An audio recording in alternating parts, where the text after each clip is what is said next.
Okay, good morning and welcome to Yeshiva YouTube Daily Double. Today during Masechah Shabbos, Parachav Gimel, Mishnayos Gimel and Daled. Mishnah Gimel says, "Lo Yizkar Adam Polim b'Shabbos." You're not allowed to hire workers on Shabbos, even if they're not going to do work on Shabbos. You can't make contracts on Shabbos, even verbal contracts. Davar davar. It's part of the idea of resting on Shabbos. You don't want to engage in business. So not only that, you also can't do Amir la'akum, you can't tell your friend, a friend who's a Jew, right, to hire Polim.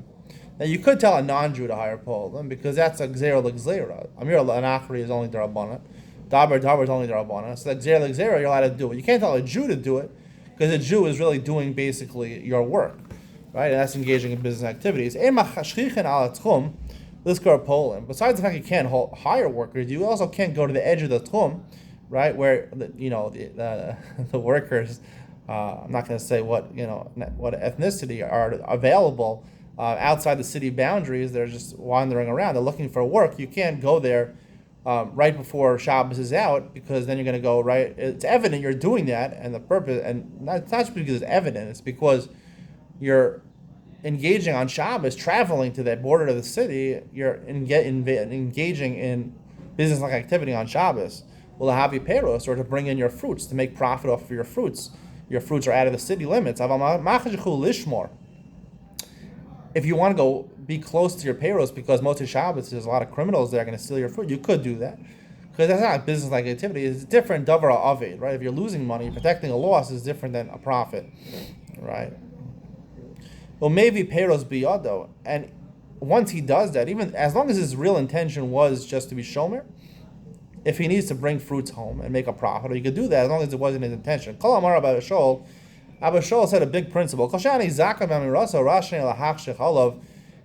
Abba Shol is really arguing on the Tanna Kama. He says, like we'll see in the next Mishnah, that Dvar Mitzvah, even though you're not supposed to be machshech, you're not supposed to go out to the edge of the border of the city to engage in business-like activities, things that are normally malachas on Shabbos, you could do it if it's Tzorchei Mitzvah. And for example, if I'm allowed to say to a nachri to do a mitzvah, like we'll see, to make a coffin or to make burial shrouds for a dead person, or to rent out a wedding hall, or to make food for a chasana, you're allowed to do that. You're allowed to do that on Shabbos. So therefore, I can go on imashach al tzchum, so I can be ready to do that right after Shabbos. Daled, what are the case? According to Rav Bartanura, this Mishnah follows the opinion of Abba Shol. We hold like halacha.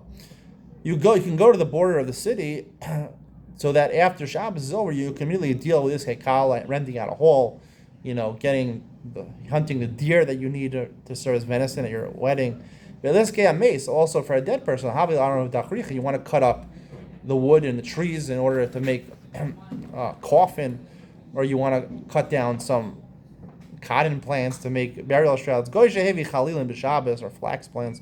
Goy shehevi chalilin b'Shabbos lo yispod b'hen Yisrael. Let's say a non-Jew brought flutes for you from outside the tchum on Shabbos, purposely, right? Because he knew you'd be happy with them.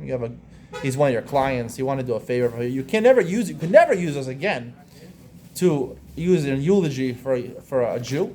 Unless you're sure they didn't come from outside the tchum.